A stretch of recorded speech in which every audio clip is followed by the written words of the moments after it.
das für wahnsinnig witzig, Harold. Ich bin Mord.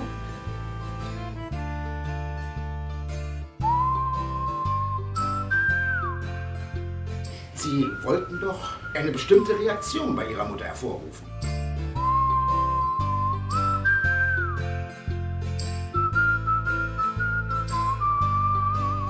Wir werden ein nettes Mädchen zum Heiraten für dich finden, Harold.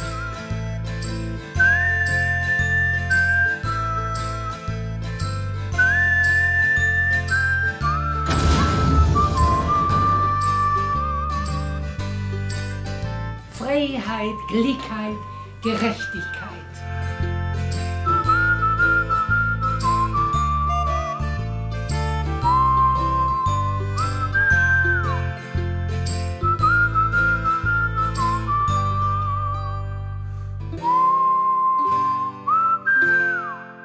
Ich hab die Leifmord. Das ist doch wohl nicht dein Ernst! Du musst Vertrauen haben.